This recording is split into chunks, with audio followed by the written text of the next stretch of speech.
शान्ताकारं भुजङ्गशयनं पद्मनाभं सुरेशं विश्वाधारं गगनसदृशं मेघवर्णं शुभङ्गं लक्ष्मीकान्तं कमलनयनं योगिभिर्ध्यानगम्यं वन्दे विष्णु भवभयहरं सर्वलोकैकनाथं।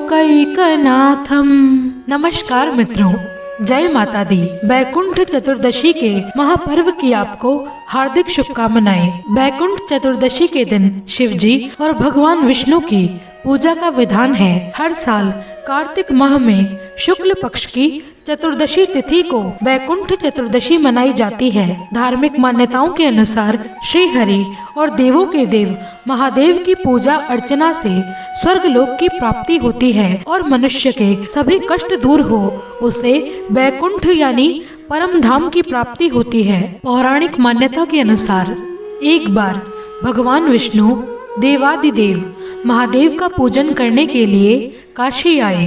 वहाँ मणिकर्णिका घाट पर स्नान करके उन्होंने 1000 स्वर्ण कमल पुष्पों से भगवान विश्वनाथ के पूजन का संकल्प किया।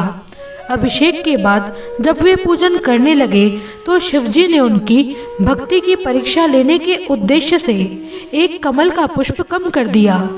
भगवान श्री हरि को पूजन की पूर्ति के लिए 1000 कमल पुष्पों की आवश्यकता थी। एक पुष्प की कमी को देखकर उन्होंने सोचा कि मेरी आंखें कमल के समान ही हैं, इसीलिए मुझे कमल नयन और पुंडरीकाक्ष कहा जाता है। यह विचार कर भगवान विष्णु ने अपनी कमल समान आंखें चढ़ाने को प्रस्तुत की। विष्णु की इस अगाध भक्ति से प्रसन्न होकर देवादिदेव महादेव प्रकट हो गए और बोले, हे विष्णु, तुम्हारे समान संसार में मेरा कोई दूसरा भक्त नहीं है। आज से यह कार्तिक शुक्ल चतुर्दशी अब बैकुंठ चतुर्दशी के नाम से जानी जाएगी और इस दिन व्रत पूर्वक जो आपका पूजन करेगा उसे वैकुंठ लोक की प्राप्ति होगी। भगवान शिव ने इसी वैकुंठ चतुर्दशी को करोड़ों सूर्यों की कांति के समान सुदर्शन चक्र विष्णु भगवान को भेंट किया। शिव जी तथा विष्णु जी कहते हैं कि इस दिन स्वर्ग के द्वार खुले रहेंगे। मृत्युलोक में रहने वाला कोई भी व्यक्ति इस व्रत को करता है वह अपना स्थान बैकुंठ धाम में सुनिश्चित करेगा। बैकुंठ चतुर्दशी की एक पौराणिक कथा के अनुसार एक बार की बात है, नारद जी पृथ्वी लोक में घूमकर बैकुंठ धाम पहुँचे। भगवान विष्णु ने उन्हें आदर पूर्वक बिठाया। बिठाते हुए प्रसन्न होकर उनके आने का कारण पूछने लगे। नारद जी कहते हैं, हे प्रभु, आपने अपना नाम कृपा निधान रखा है। इससे आपके जो प्रिय भक्त हैं वे तर जाते हैं, पर जो सामान्य नर नारी है वह वंचित रह जाते हैं। इसीलिए आप मुझे ऐसा कोई सरल मार्ग बताएं जिससे सामान्य भक्त भी मुक्ति पा सके। यह सुनकर विष्णु जी बोले, हे नारद, मेरी बात सुनो। कार्तिक शुक्ल पक्ष की चतुर्दशी तिथि को जो नर नारी व्रत का पालन करेंगे और श्रद्धा भक्ति से मेरी पूजा और अर्चना करेंगे उनके लिए स्वर्ग के द्वार मैं साक्षात खोलूंगा।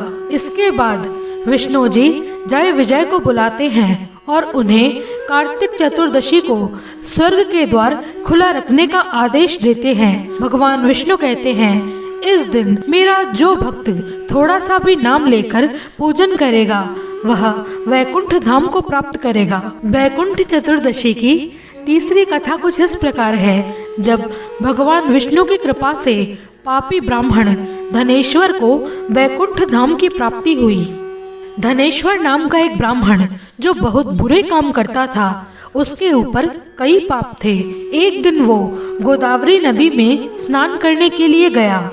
उसी दिन बैकुंठ चतुर्दशी थी। कई भक्तजन उस दिन पूजा अर्चना कर गोदावरी घाट पर आए थे। उस भीड़ में धनेश्वर भी शामिल था। इस प्रकार उन श्रद्धालुओं के स्पर्श के कारण धनेश्वर को भी पुण्य मिला। जब उसकी मृत्यु हुई तब उसे यमराज ले गए और नरक में भेज दिया। तब भगवान विष्णु आए। उन्होंने कहा, यह बहुत पापी है, पर इसने बैकुंठ चतुर्दशी के दिन गोदावरी नदी में स्नान किया और श्रद्धालुओं के पुण्य के कारण इसके सभी पाप नष्ट हो गए। इसीलिए इसे अब मैं अपने साथ बैकुंठ धाम लेकर जाऊंगा। अतः धनेश्वर को बैकुंठ धाम की प्राप्ति हुई। मान्यताओं के अनुसार देवउठनी एकादशी के दिन विष्णु जी योग निद्रा से जागते हैं और बैकुंठ चतुर्दशी के दिन शिव जी ने उन्हें ब्रह्मांड संभालने का कार्यभार सौंपा था। इसीलिए इस शुभ दिन पर विष्णु जी और शिव जी की पूजा करने का बड़ा महत्व है। बैकुंठ चतुर्दशी के दिन सुबह जल्दी उठे, स्नान आदि के बाद अगर संभव हो तो शिव जी और विष्णु जी के समक्ष व्रत का संकल्प लें। मंदिर में घी का दीपक जलाएं, विष्णु जी को बेल पत्र और शिव जी को कमल पुष्प अर्पित करें। मान्यता है कि बैकुंठ चतुर्दशी एकमात्र ऐसा दिन है जिस दिन शिव जी को तुलसी और भगवान विष्णु को बिल्व पत्र चढ़ाया जाता है।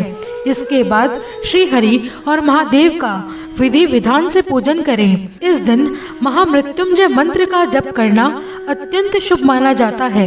इसके साथ ही विष्णु भगवान की कृपा पाने के लिए विष्णु सहस्त्र नाम का पाठ अवश्य करें। धन लाभ के उपाय स्वरूप बैकुंठ चतुर्दशी के दिन विष्णु जी को बिल्व पत्र अर्पित करें। अगले दिन इन्हें अपनी तिजोरी में रख लें। मान्यता है कि ऐसा करने से धन की तंगी दूर होती है और आय के साधनों में वृद्धि होती है। सुख समृद्धि के उपाय स्वरूप इस दिन शिव जी के मंत्र ओम नमः शिवाय और विष्णु जी के मंत्र ओम अम वासुदेवाय नमः का यथाशक्ति जप करें। यह बेहद मंगलकारी माना जाता है। मान्यता है कि ऐसा करने से मनुष्य के सभी कष्ट दूर होते हैं और जीवन में सुख समृद्धि बनी रहती है। जीवन के हर क्षेत्र में सफलता पाने के लिए बैकुंठ चतुर्दशी के दिन शिव जी को तुलसी दल अर्पित कर सकते हैं। यह एकमात्र ऐसा दिन है जब शिव जी को तुलसी दल अर्पित करना अत्यंत शुभ माना जाता है। मित्रों, अगर आपको ये जानकारी पसंद आई हो तो वीडियो को लाइक और चैनल को सब्सक्राइब अवश्य करें। धन्यवाद।